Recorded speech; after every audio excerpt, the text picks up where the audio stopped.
3 years of piano lessons, and it looks like I'm playing a typewriter.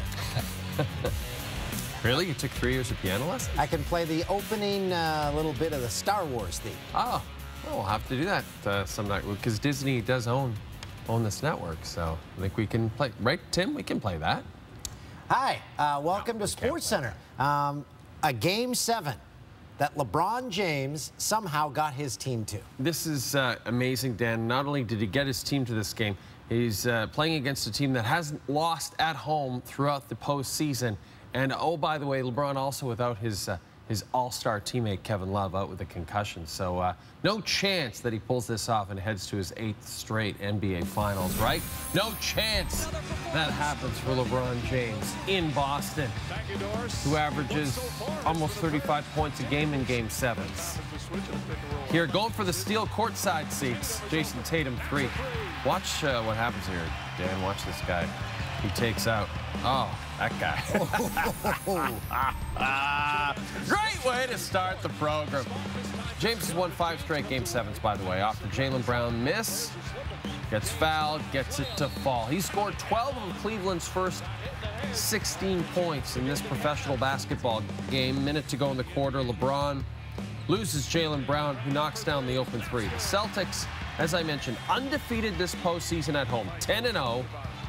They were up by 8 after 1. There is Kevin Love talking to Jackie McMullen, longtime scribe in Boston, very well respected, as you know. Jeff Green getting the start for Kevin Love, takes the feed, lays it in, then LeBron gets called for the offensive foul on Marcus Smart and chews out Tristan Thompson, because why not? Third quarter, LeBron, way too wide open, hits it downtown. Part of an 8-0 Cavs surge. He wasn't done. Oops, he did it again, Terry Rozier. The King so intense he just stood on the end line and watched what was happening. Just stood there. Fourth quarter, Marcus Smart to Al Horford. The first lead change of the fourth quarter in this series. Boston is back up, 7 minutes to go. Horford guarding James, but the King banks it home. Off balance, Cavs by 4. Moments later, Tatum, monster dunk on LeBron, and then taunts LeBron, the rookie, taunting LeBron James. That turned out to be a mistake. LeBron feeds Tristan Thompson, and then LeBron finds George Hill for a spectacular reverse layup. Cleveland up 7, and then just over a minute to go. LeBron James, an incredible basket. How did he even get it to go? He had a game-high 35.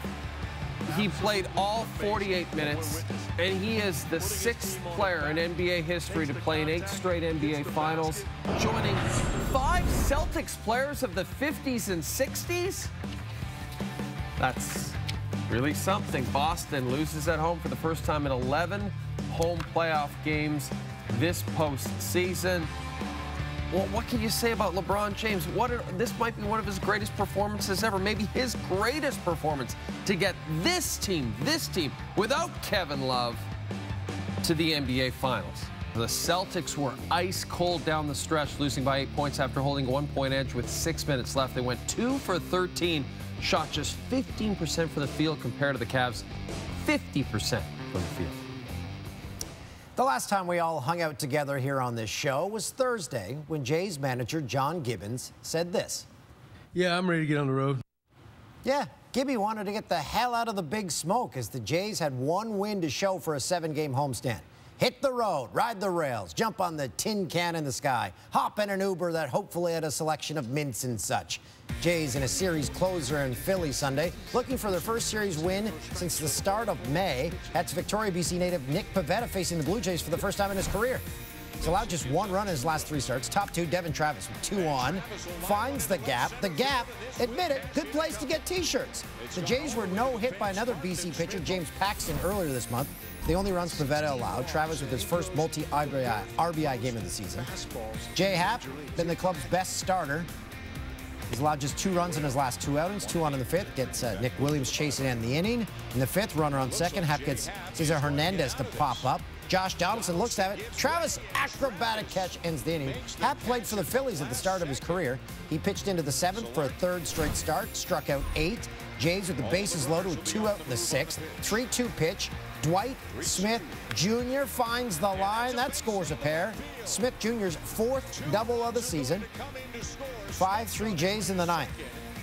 Ryan Tepera, who worked a nervous 9th for his first save of the year on Friday, back to close out this one. 3-2 pitch, and he walks Williams to open the inning. A batter later, he gets pinch hitter Jorge Alfaro to hit into a game-ending double play. Tepera with his 2nd save of the season. Jays take 2 of 3 in Philly, their first series win since the start of May. 5-3 the final.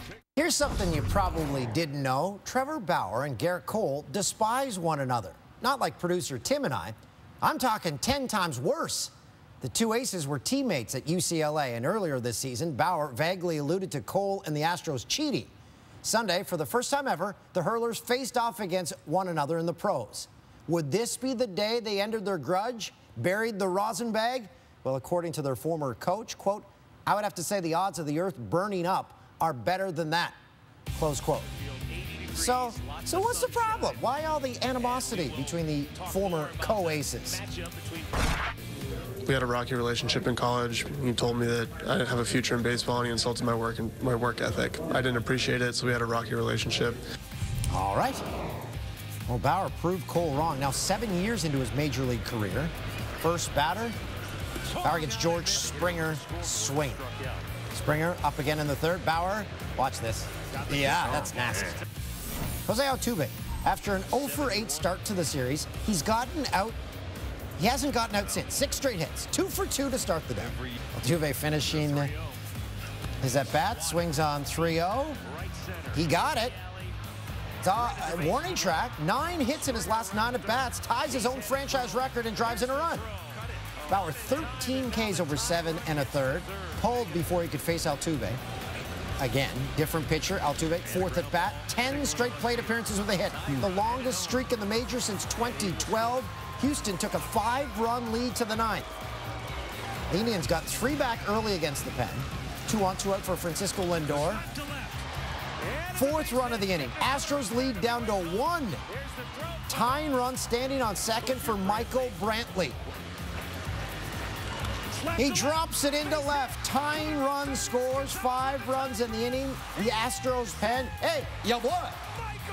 We needed extras. 13. Houston up 1 after a solo home run in the top half. Colin McHugh facing Yonder Alonso, and Alonso Tappy McTie up. Houston's bullpen blows it again. 14th inning. In the bottom half, Greg Allen steps up. Allen's first home run of the season is his first career walk-off home run as the Indians take it. That was a crazy game. What a game! That's what your mom would say, Dan. Angels, Yankees, Shohei Ohtani scheduled to pitch against countryman Masahiro Tanaka Sunday, but he was bumped for workload management. Ohtani was the DH on Sunday. He's 0 for 11 against Tanaka in 2013 back in Japan. And Tanaka gets Ohtani here with the breaking ball. Round 2 in the 4th inning. Ohtani walks. 2 batters later, Ian Kinsler 2 on. And it's Tanaka who snags the grounder and turns the 1-4-3 to end the inning. We jump to the 6th now.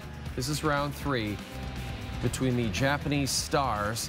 And Tanaka gets Ohtani with the splitter. Ohtani finished 0 for 2 with a walk against Tanaka, so he's 0 for 13 all-time against the Yankees starter. Tanaka getting some help from his field. Top 6, Luis Valbuena. Looks like a routine flyout. The wind was fierce. The wind was fierce. Giancarlo Stanton recovers to make a great grab. Tanaka went 6 scoreless, 8 strikeouts, but Stanton, remember he started the season slow at the plate, kind of picked it up.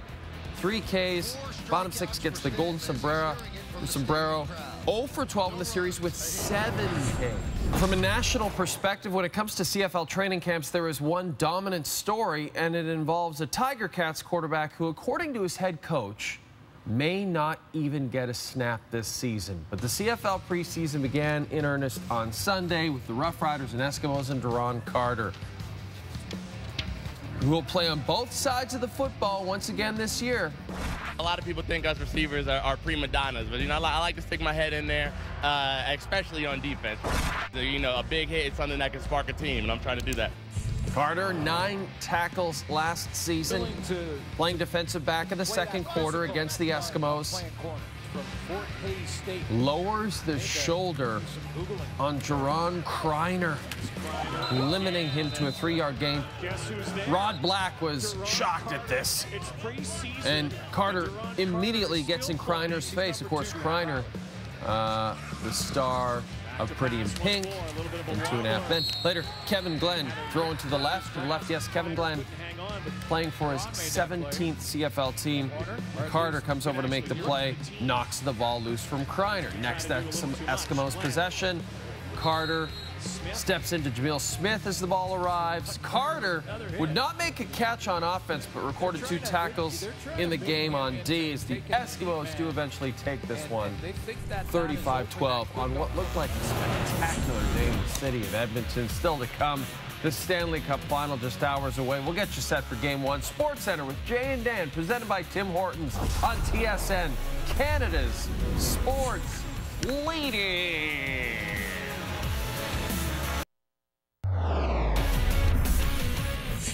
102nd running of the Indy 500. Danica Patrick's final race of her career. She started 7th. Patrick's highest finish at this race was 3rd in 2009. Zach Clayman DeMello, one of 2 Canadians in the race. The rookie started 13th. Lap 56 coming off a full course caution. Clayman DeMello on an alternate pit strategy leading the race. Pole sitter Ed Carpenter on fresh tires gets inside the 20-year-old heading into turn 1. Lap 68, Patrick heading into turn 2, gets loose, cannot save that car. Crashes into the outside wall. Car comes to rest on the inside. Patrick's view, this is a heavy impact. She's taken a lot of those over the last few years. That's her mom, Bev. Patrick's career in racing now over, sad to see. Lap 107, Clayman DeMello back into the lead. The Canadian rookie has yet to win an IndyCar race. He had to pit for fuel and tires, handing the lead over to Will Power. Lap 146. 2016 Indy 500 winner, Alex Rossi makes his move. Rossi, who began second last, now running 5th, working over teammate Ryan Hunter-Reay, makes his way around the outside of the 2014 Indy 500 winner. 3 to go. Power holding a commanding lead over the field. That's his wife, Liz. Final lap, Power puts his name into the record books. Still can't get over there's a pro athlete's name, Will Power. Marks Team Penske's 17th win at the Speedway. Will Power becomes the first Aussie to win the Indy 500. Power's 34th IndyCar win. The Indy 500 trophy and the milk at the end of the race, 2 of the most iconic things in all of sports. In 8 starts in Indy, Danica, 6 top 10 finishes, 2 within the top 5, 1 podium finish. She's also the only woman to ever lead the pack at Indy. I mean, today was really disappointing for what we were hoping for and what you want for your last race, but I'm grateful for all of it, so wish I could have finished stronger. Are all the emotions you're dealing with specific here to Indy, knowing that how much of a difference that made in your career, or now that you're looking at an entire career that's wrapped up? Yeah, it's an entire career. I mean, but, you know, what really launched it was this, so it's both of them. You know, I've had a lot of good fortune here and did still have some this month. It just didn't come on race day, but we had some good moments. I saw that Brad Keselowski tweeted after the race a shot of a fan climbing the catch fence. So security had to pull him down during the race. Oh, my God. Yeah. That'll lead to our top 10 catch fence moments. There'll be a lot of them. The Caps, you okay? Yes. Yeah, we had some problems with our mics before the show, so it's all worked out now. Is it working? Yes. Okay. The Caps and Gold Knights practice Sunday because the Caps won their last game, and Barry Trotz had to do the another hot lap. They do it until they lose with that same person. While the coach was showing off his wheels, his superstar Alex Ovechkin was being asked if he was getting support from Russia. Have you heard from President Putin? Have you heard from your friends? You know, how big is it over there? Yeah, Vladimir Putin called me and wished me luck, and, you know, no, it's a joke. Nobody believed in us, and nobody believed in Vegas, and we right now in the Stanley Cup final. We fight for a cup, and I'm enjoying this moment. I think everybody enjoyed it. You guys enjoy it, fans enjoy it, and you know, we're gonna play hockey. You guys gonna be on the beach, you know, watch the hockey games, you know, with the cocktails, and you know, come here and watch the game, and you know, it's gonna be fun. Ovi. I don't think Ovi understands Vegas. There's no beach. It's just desert. At Mandalay Bay, they've got a beach. Okay. Vegas practice, it was packed. It's been like this all year. The practice facility draws crowds. It sells out almost every single day since day one. Whether it was Vegas hiring Washington's ex-goalie coach to start the year, or the fact that Knights GM George McPhee helped mold this current Caps team, the connections between the two franchises seem endless. We are, Nate. We are. So James Duthie, he's there covering the Cup final with our crew, and I noticed on social media that he was doing exactly what I do when I go to Vegas, taking videos of the pool from afar, because those Vegas pools. Terrifying. Yeah, scary. You don't want to know what's in there. That's scary. Nothing. Thank you. Yes, the surreal is now very real. We can tell you welcome to Las Vegas for the Stanley Cup final. James Duthie alongside Frank Saravelli and Bob McKenzie. The questions on Media Day can generally be summed up like this. To the Golden Knights, can you believe you're actually here? And to the Capitals, can you believe you're finally here? The question we all want answered. What will this series look like when they start playing? Well, first off, I can't believe that we're here. That's the first thing that needs to be said. And I don't know that you could get two better storylines than what we've got. The Golden Knights are the team that are starting this series, the Stanley Cup final, as the favorites. As recently as 3 weeks ago, they were still 25-1 shot to win the Stanley Cup. Now, it seems that the Vegas odds makers are trying to at least bring this back to level ground, making them favorites. So what factors will decide if a few of those guys who are smart enough to bet on Vegas at the beginning of the season will be filthy rich? I think it's pretty straightforward. The number one factor for the Vegas Golden Knights will be the play of Marc-Andre Fleury. He's got the most amazing save percentage in these playoffs, as good as it gets, .947. We'll see if he can keep that up. That's a big part of the success of the Vegas Golden Knights. The Vegas Golden Knights have had 20 days off combined between their 3 series. That's unheard of in the Stanley Cup playoffs. The Capitals just 9. We'll see if that becomes a factor somewhere along the way. James, thank you. Susan Sharing of the On the City from the Burbs blog, which should actually be called the Sharing Circle blog, had a chance to talk with Sens legend Daniel Alfredsson at the campaign kickoff for Ottawa Mayor Jim Watson Sunday. And the former Sens captain said that he and Watson are hoping for new ownership in Ottawa, saying, quote, "We've talked a lot. We've talked about the future of the Senators and of its ownership, and we agree. We hope we get a new owner." So Daniel Alfredsson not holding back, not trying to hide the fact that he thinks it's time for Eugene Melnyk to sell, and obviously a lot of Sens fans feel the same way. But from the greatest player in the franchise's history, those are very strong words. And Alfie rumored to be in the works of ownership group with the Cirque du Soleil owner. Yeah, another So potential ownership group. So, I mean, you would want him involved. I'm choked up just thinking about it. Rockets head coach Mike D'Antoni says Chris Paul is going to be a game-time decision for Game 7 of the Western Conference Finals on Monday. Paul missed Game 6 against the Warriors due to a right hamstring injury he suffered in the final minutes of Game 5. The 9-time All-Star, he's playing in his first conference finals, averaging over 21 points and 5.8 assists in these playoffs. And what's the quote here? Oh, yeah, it's amazing. The recovery's going good, yeah, this is but he has not attempted to test the hamstring by running or working out since he was injured. So they're just going to throw him on the court and hope everything works out. There's no way that Chris Paul doesn't play in that game. I mean, he'll play. How effective he is, we'll have to wait and see. I can't wait for it. When we come back, it's the French Open.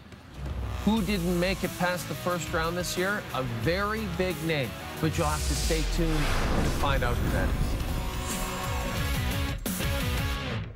The French Open is underway here on TSN. The crew working those broadcasts have to arrive here at the TSN studios at 3 in the morning when the on-premises Coyotes are at their hungriest.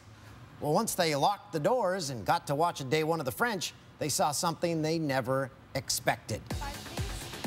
Defending champ Yelena Ostapenko taking on Katerina Kozlova. Kozlova won both of their career meetings, up a break in the first. Kozlova dictating the point. Just one woman has lost in the first round of her title defense at the French. Ostapenko trying to avoid becoming the second. Kozlova took the opening set 7-5 despite dealing with just a horrible blister. Have you ever worn those tuxedo shoes they give you for weddings? That's what happens to me. Gosh. Never found her footing. Down a break in the second. Can't return the Kozlova drop shot. Kozlova just one career Grand Slam. She's up a set and a break on the defending champ. Ostapenko serving to stay in the match. Kozlova punishes the second serve into open court. Ostapenko struggled on her serve, winning just 44% of her service points. Kozlova upsets the defending champ on day one. Ostapenko, just the 6th woman ever to lose in the first round of a Grand Slam title defense. Venus Williams, opening round facing Wang Qian. On serve, opening set, Wang serves out wide, then rips the winner. Wang has lost to Venus both times that they have played. Now serving for the set. And once again, Wang to the forehand. She takes the opening set 6-4 against the 7-time Grand Slam champ. On serve in the second, Wang, huge winner down the line. She lost to Venus in the first round at last year's tournament. We're now tied at 5. Venus comes to the net, and Wang, forehand winner. Venus eliminated at Roland Garros for the 4th time in her career in the first round. As Dan mentioned, that TSN French Open crew has begun to prepare to enter the TSN premises with hungry coyotes at the ready. Pray for them and watch Monday, 5 a.m. Eastern Time. I was flipping through Twitter on Saturday in between charity work, and I came upon this one from MLB Network lead anchor Brian Kenny.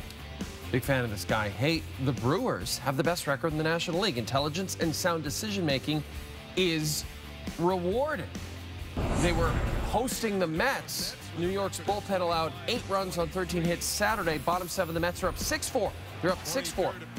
Jerry Blevins in for the lefty-lefty matchup. Travis Shaw gets the best of him with the RBI single to left center. That cuts the lead to 1. Next up, Paul Sewald facing Domingo Santana with a go-ahead run on first.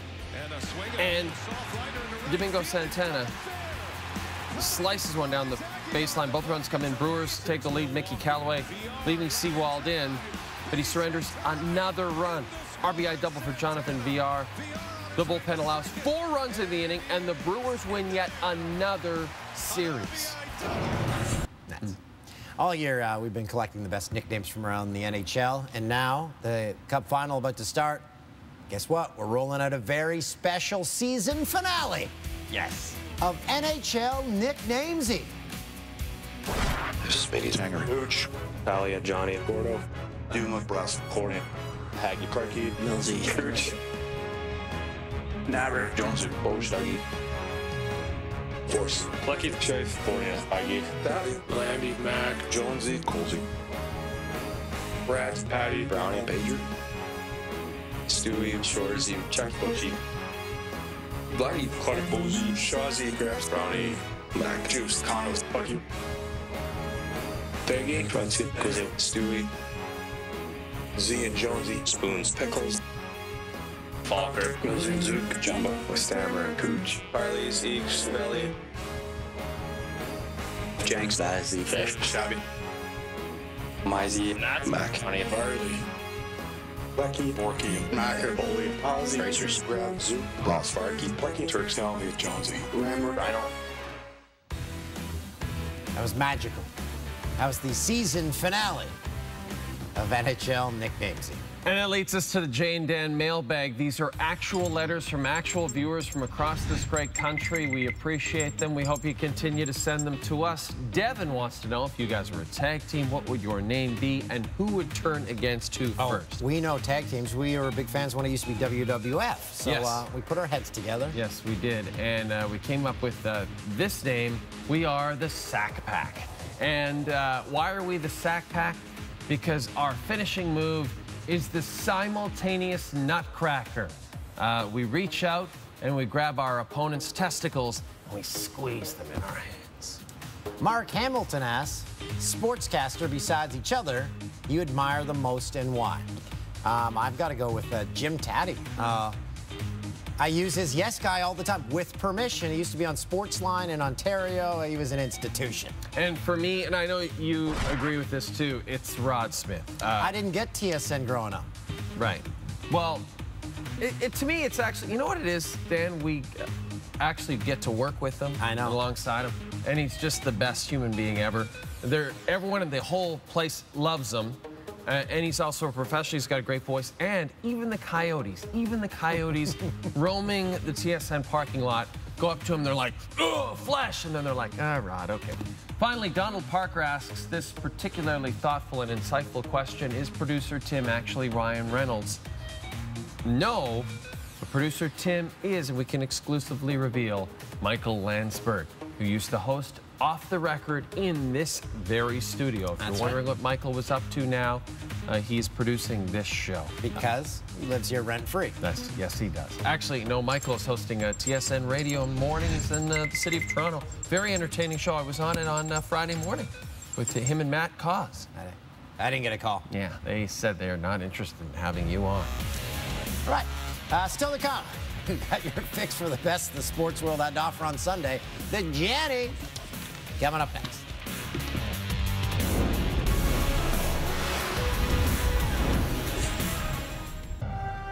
Janny time. It is the best and worst from Sunday, and we award the Jannies to the best and worst, including from the first round at Roland Garros, Mohamed Safwat as a gimme, and he ends up with nothing but nets. Eric Jenkins is an outfielder for the Texas Rangers Single-A affiliate. He goes over the wall.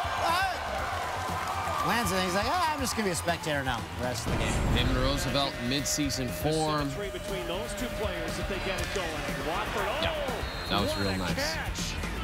Damon Roosevelt, welcome to 2018. Double coverage and everything. The CFL's back, Dan. Brooks Koepka finished in second at the Fort Worth Invitational. From the beach into the cup, he picks up $766,000. Of course, Jason Hamill, who played Luke Skywalker in the original Star Wars films, spikes this pitch. That's a different one. Can you imagine how that it bounces so high it actually bounces right back to Hamill. And despite losing Game 7 to the Cavs, the Celtics had a couple of highlight reel dunks. Marcus Smart. Oh, what a perfect pass from Smart. Al Horford. Foul as well. Celtics back up by one. That was when Boston thought they might win. That didn't happen. No, man, LeBron just was so great in that game. I can't believe it makes me love sports so much. It's the worst play of the day after Carlos Gomez crushed a home run to left. Let's watch the grown man in the blue shirt trying to catch the ball and then fall on his son who's standing on the stairs. His son was fine. Grown man with the glove. Highlight of the night. You saw this catch. It's Eric Jenkins. I just found out the name of this team he plays on in the Texas Class A affiliate, the Down East Wood Ducks. Where's your team play? Down East. Wouldn't it be down south? I don't know. Dan, it's time for our popular You Blew It segment where we point out our errors. As it turns out, it was only James Duthie who made errors on this show. He's down in Las Vegas covering the Stanley Cup Final.